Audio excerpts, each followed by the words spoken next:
This is part 4 of a multi-part mini-series on this subreddit.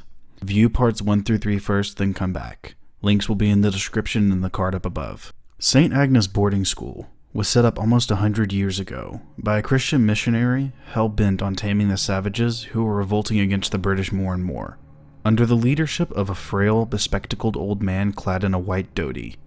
After India achieved independence in 1947, most of these missionaries left for their homes back in Britain, and the school passed into the hands of the local Christian community, who helped it become one of the premier educational institutions in Himachal, and dedicated themselves to educating the young generations of this great nation.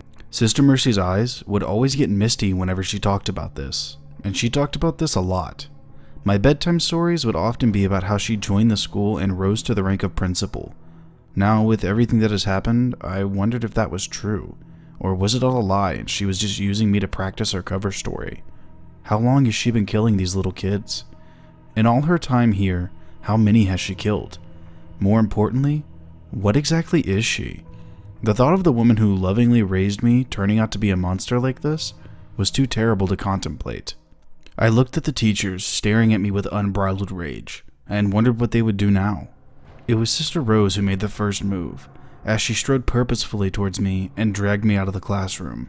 "Where did you get the ash?" she asked, holding my hands and immediately pulling them back as her own got singed. Ash. Huh. I didn't know that's what they were. I shook my head. "Think, girl." She was breathing very heavily. Clearly this had shaken her. "Good. You people deserve much worse." "I don't know, ma'am," I lied. "What do you mean you don't know?" she exclaimed. "Why did you attack him? You mean to tell me you don't know that either?" I started crying then, despite desperately not wanting to do that. I don't know what it is about adults screaming at me, but it always elicits this reaction. It's not a weakness I appreciated. Sister Rose took a moment to calm herself down and again started questioning me. "Where did you get this ash, Naina?" "I swear, I don't know," I replied. "All right. When did you get it? Did you put it into your bag before coming here?" she asked. I shook my head. I had to be careful how I answered these questions. "Okay, good," she said, nodding her head gently. "That's progress. What did you do today?" I told her about my routine, how I came to school, about my classes, how Rachna ma'am preponed a session. "Wait," she cut me off. "You met Rachna today?" I nodded. "And you didn't have a session scheduled with her today?" I nodded again. "And you didn't have this in your bag when you walked into her office?"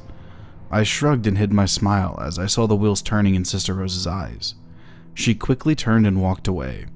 "Try and hypnotize me now, Rachna ma'am." The other teachers didn't let me go for an hour or so. Some kept pestering me with questions, but I stuck to my ignorance, staying wary of the monsters amongst them, getting the same treatment from them in return. I don't know how influential Prakash Sir and Rachna ma'am were in their little band of child-murdering demons, but with any luck, they should be pretty distrustful of each other now. It was surprising that the police weren't called, with Prakash Sir dismissing the concerns of the other teachers and saying he was feeling better after putting a wet cloth on his face. I suspect that he took the cloth to hide the fact that he was already healing. Infernal monster. Even Sister Mercy never showed up. It's possible that Sister Rose was with her, helping her resolve the tensions in their group. I breathed a sigh in relief. I wasn't ready for that confrontation yet. I took my bag, washed my ash-covered hands at the staff room sink, and left for the remainder of my classes. It was after school when I was going back to my room when I ran into Carol, my roommate. "I heard you hit Prakash Sir," she said, almost as a question. I nodded. "Nice," she smiled, putting her hand up for a high five. I happily obliged. "You want to come play with us after lunch?" she asked. "Yes, please," I answered with a bright smile on my face. In the evening, Sonika ma'am found me playing Coco with kids from my class. It was after a long time that they had accepted me as one of their own, and I was so happy that it temporarily took my mind away from everything else. She waved at me when she caught my eye, and I bounced over to her. "You're having fun," she stated. I grinned in response. "Come, sit with me for a minute," she said and led me to a stone bench. "You did something wonderful today," she said when we were sitting comfortably on the bench.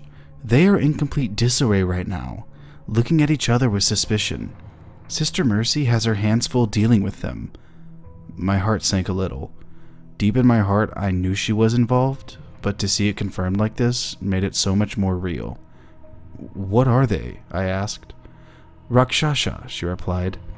Flesh-eating demons. Not all of them, though. Your Sister Mercy is an entirely different kind of monster. What is she? I asked. A witch. A Diane.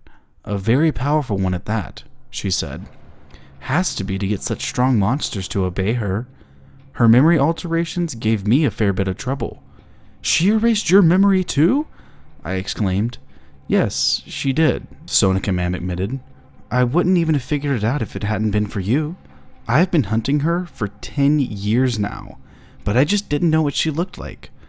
I had almost given up on ever finding out when you started screaming about Kastub and how he went missing. After that, I knew I was right that Sister Mercy was who I'd been looking for this whole time, and that she was somehow manipulating our memories, but not yours. I didn't buy the argument that you were suffering from mental illness for even a second. I beamed at that.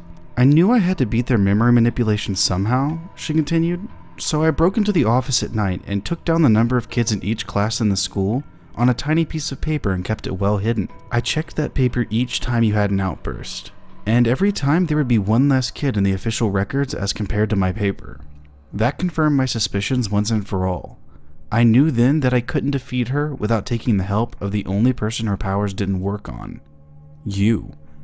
Why don't they work on me? I wondered out loud. You are powerful, and it is that power she craves. But I'm normal, I protested. I haven't done anything extraordinary. Don't sell yourself short, Naina, she said kindly. You have survived for so long, and have put those monsters on the back foot. You are far more special than you realize. She had an odd look on her face, one I couldn't really recognize.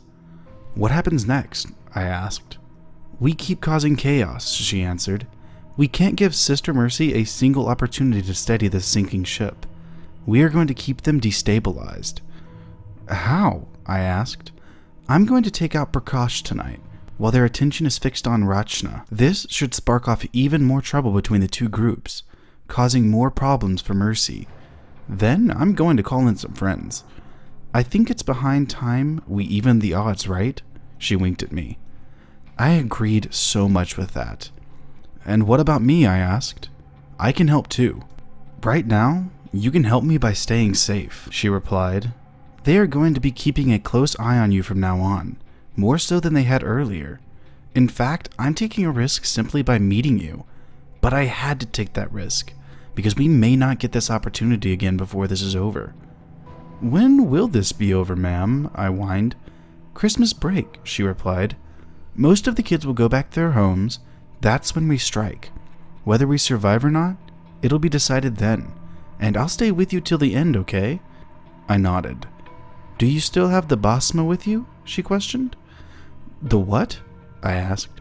The ash, Naina. The sacred ash, she said. Yes. So that's what it's called. I still have most of it. Good. Keep it close to you, and don't hesitate to use it if you have to, she said. They're faster than you and won't take you lightly now that they know you have that. I'll use it. I took a breath. Will it really be over soon? Yes, it will, and you take that in writing, she stated firmly. Now run along, she said. I'll leave before the teachers get too suspicious. I watched her leave, feeling glad that someone like her was on my side, and then went back to playing Coco with my new friends. Lada, our security guard, was outside my room when I returned after having dinner. She smirked when she saw me, and pointed at her eyes and then pointed at me. I responded by showing the little bit of Basma I had taken out in my hand. She flinched. I smiled and walked past her and into my room. It's strange how quickly things can change. Only a couple of days ago, I was terrified of coming into this room, thinking the half-faced woman was trying to kill me. Now, I knew she was on my side, and my roommates too had become my friends. So, staying here had become a source of comfort for me. Before going to bed, I looked out my window at the school grounds, wondering what was happening in the houses of the teachers.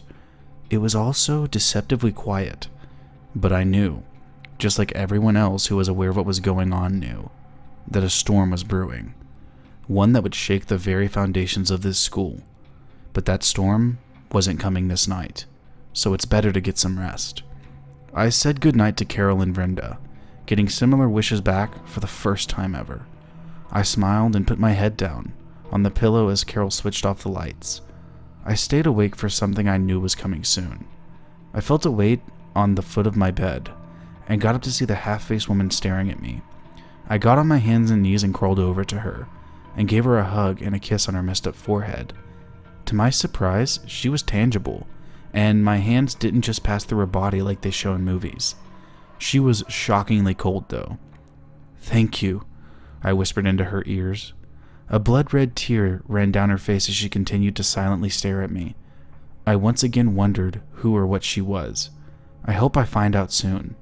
I pulled the blanket back up and fell quickly into a deep slumber. It was the loud ringing sound that woke me up. It was so shockingly loud and foreign.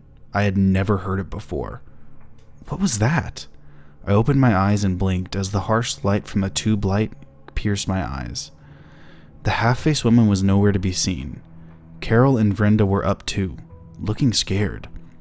"What's going on?" I asked. "It's the fire alarm," Carol answered, wide-eyed. Part 5 resumes next Monday at midnight.